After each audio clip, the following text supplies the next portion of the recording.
up, my little butterflies, and welcome back to my YouTube channel. I know I have been gone. I always do this. Little disclaimer, if you haven't noticed, I have deleted a lot of my content, and it's because I want to start with a different approach. I feel like all my videos previously were kind of just forced, like they weren't really authentic and natural to how I want to make my videos, and a lot of times I would just make videos to make content and not really prioritize what I was really saying. Like I was just speaking to speak, and that's not how I want to be. I genuinely want to get messages that I feel I need to get off of my chest that I think are fundamental. So with that being said, let's get straight into this video.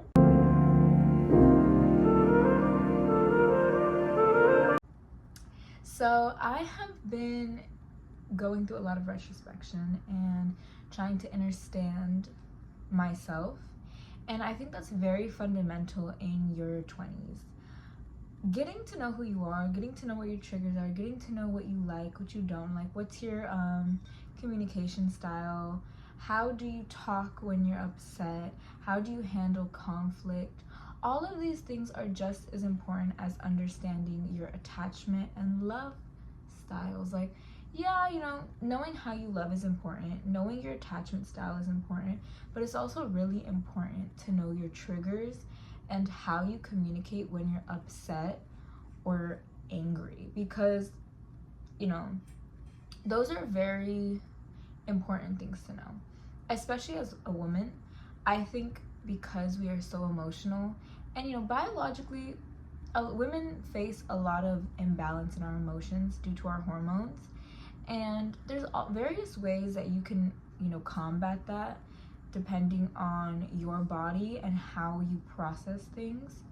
And I think that it's really important to take that time to understand those things, because our progesterone and estrogen levels fluctuate, especially during our monthly cycles, especially if you're on birth control. So those are all things to keep in mind if you are a woman and you notice that sometimes your emotions may feel like they're all over the place. I personally struggle with that sometimes, and sometimes it's hard to figure out what works for you. You have to try different things. And for my men, y'all need to get sleep. Oh my goodness, I cannot stress this out enough for men. Men need sleep, and a lot of the men I know don't be sleeping. Like, y'all be just, I don't know what y'all be doing, but y'all do not sleep. And I've noticed this. I've seen it in my dad, I've seen it in my brothers, I've seen it in my grandpa. Y'all just don't sleep. Like, you guys think that running on like 5 hours of sleep is good for you guys, but it's not actually. A lot of grown men, like in their 30s and 40s, say sleep is fundamental, and it really is. Honestly, I be catching my dad come home and he knocks out because he's just so tired from the day. And it's like, you guys need sleep, especially because I feel like men go through a lot of like stress, and y'all need to go to sleep. Sleep, babe. Like, get some rest, please, just for your own sanity, so you have more energy the other day. Because most times, like, oh, I'm tired, or y'all be really going through food comas. Like, y'all be like, oh, I can't get up after I eat, I'm so full. And I just be like, what do you mean lay down? If I lay down after I eat, I'm gonna vomit. Like, I can't just lay down. I need to get up, or I need to like straighten my back or something. Like, I can't just be like, ooh. Like, I want to like vomit when I do that. But anyways, that's not the point of this video. The point of this video is getting to know yourself and getting to know what works for you. And you only do that by truly taking time by yourself and really acknowledging, key word, acknowledging your emotions, acknowledging where you're at. You know, I used to get so offended when people would take space from me, or when people just would take like 2 to 3 days to respond, because I'd be like what is this? Like, why can't you communicate that you just need space? Like, why is it just you just ghost me? Like, I just don't understand. And now I understand now that I'm a little bit of an adult. That gets me to my first point of understanding yourself. I think I do that because I have people-pleasing tendencies. I think that if I don't reach out, they're not going to reach out to me and let me know. But it's like, we're all adults. they will reach out to you if they want to talk to you. If they're not, you can check up on them. But I've noticed I was always so focused on other people and how other people are doing. I wouldn't sit down with myself and clock in and be like, hey, Nikki, how are you feeling today? That is so essential to life. You need to know that you are good because you are your first priority. Everybody else comes second, third, and so on. You, however, are the first priority. You need to make sure you're good. You need to make sure mentally, physically, emotionally, spiritually, you are doing good. No one is going to regulate your emotions for you. No one is going to sit here and grab your hand and tell you you're going to be okay. Of course, support is always nice. Support is needed. But at the end of the day, you need to know you got your back and that no matter what happens in life, you are going to be okay. I cannot stress that out enough. Once I started checking in with myself and making sure I'm good, I no longer felt the need to have to go check up on people or like, in a sense, pry on them and be like, are you good? Like, do you still love me? Because I realized that was part of my attachment style. And that's what I'm saying. Sitting with yourself and understanding what you need are things you have to figure out through isolation and self-reflection and just going within and figuring out where these things come from. And honestly, if I didn't do that, I don't think I would have realized how much issues or trauma that had still been stored up in me and it was projecting onto those behaviors. Obviously, I have a therapist. I think therapy is important. I think everyone should do therapy at least once in their life, at least try it out. I think it's a great way of learning your patterns and learning what exactly triggers you and what are your habits in a sense. I also think it's just a great way of, if you're uncomfortable sometimes speaking with your friends or your family, it's a great way of just kind of letting a stranger in and be like, I don't know anything about this person.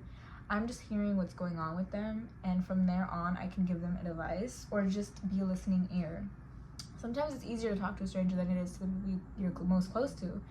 And I think therapy was a huge step for me to help me get over my anxiety because I was a very anxious person. I'm only saying I was because it's something that I'm working through. Obviously, I don't think anxiety is something you can completely ever let go of, especially when it comes to something that's so engraved in your head.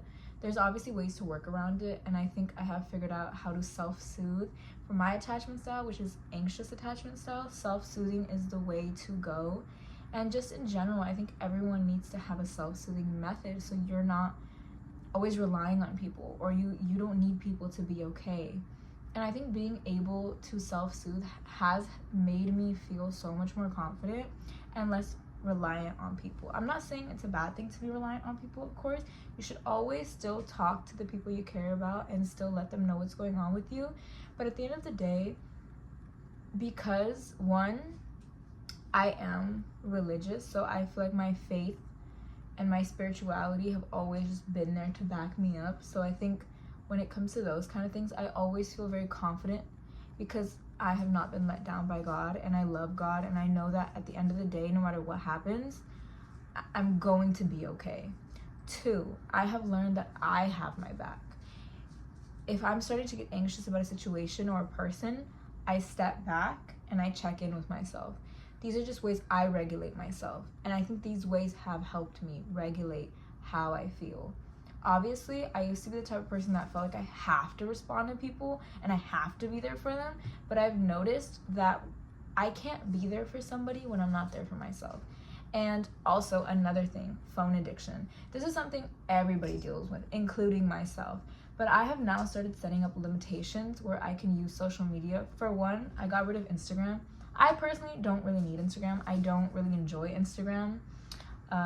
So I kind of just got rid of it. I was like, you know what? At the end of the day, I'm just looking at people's lives. And on Instagram, everything's just like peachy and happy. So it's like, genuinely, that's just not how life is.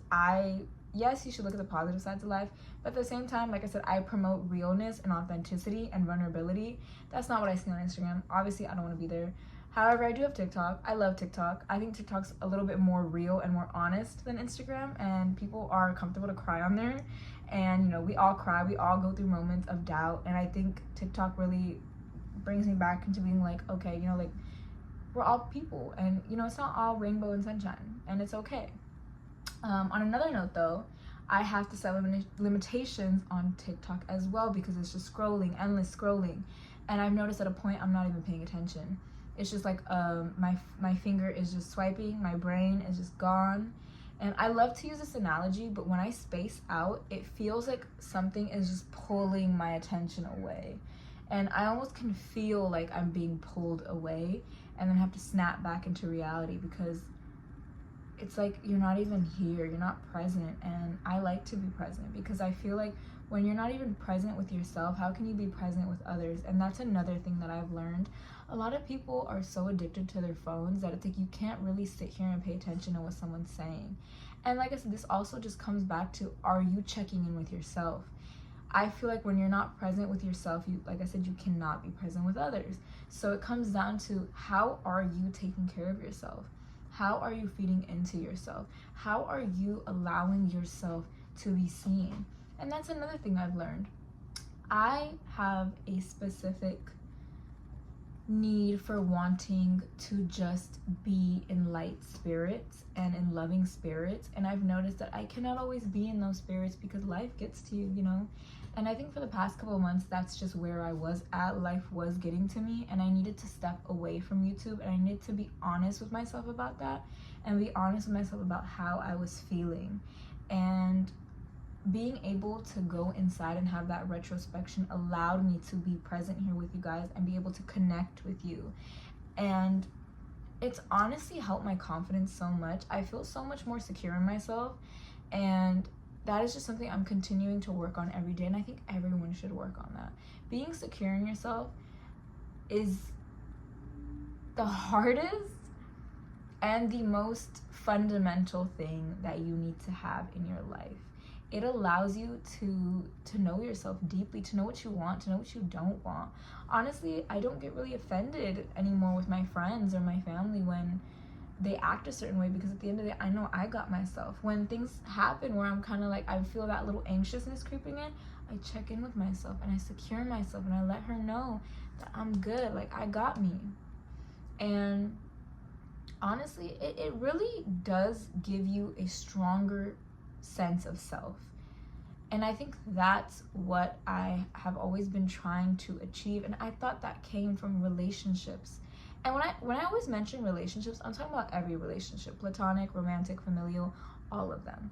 I was the type of person that thought that, oh, like when you find a friend, when you get in a relationship like that, that's just, you're gonna feel healed, you're gonna feel good.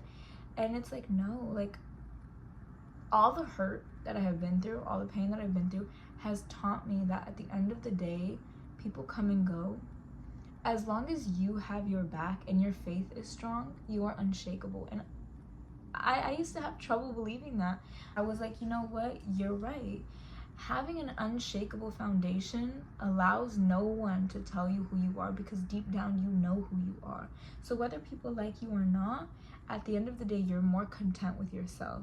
And, you know, I'm not here to please anyone. I'm not here to tell you do this, do that. I'm here to tell you the truth. And the truth is, not everyone is going to be in your life forever. Some people are temporary. You need to be able to be secure in yourself. And this is coming from someone who used to be attached to the hip with everyone.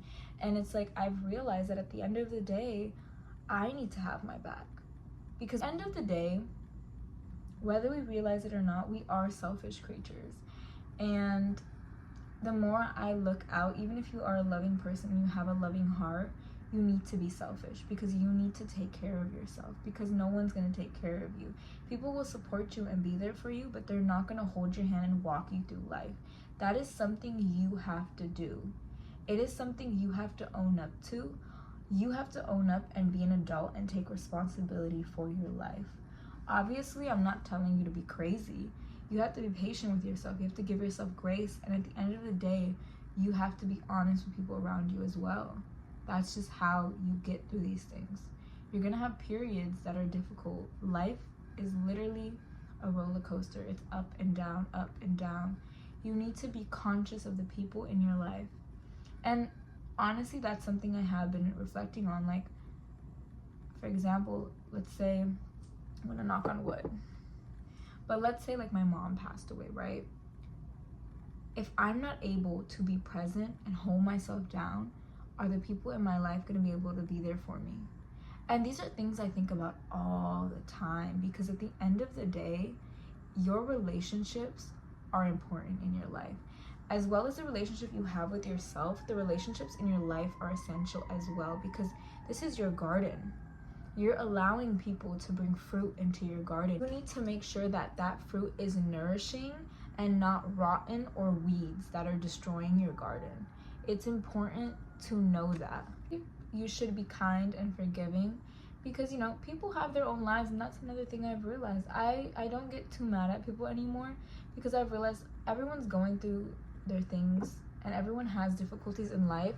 And when you are so focused on you tend to forget that these are people living in their life as well, and they have their own difficulties and they have their own emotions. And honestly, like I said, being secure in yourself allows you to give people grace. And that is one of the biggest things I've learned, not only to give myself, but to give people grace as well, because this is everyone's first time living. Obviously, I'm not telling you to be forgiving towards abusive people. That is more of a serious matter. But I think that when you really care about someone, you're gonna want to work it out with them. And that's it for today's video, guys, because Nalu over here is being a naughty babes. So as always, I love you guys, and I'll see you guys in the next video.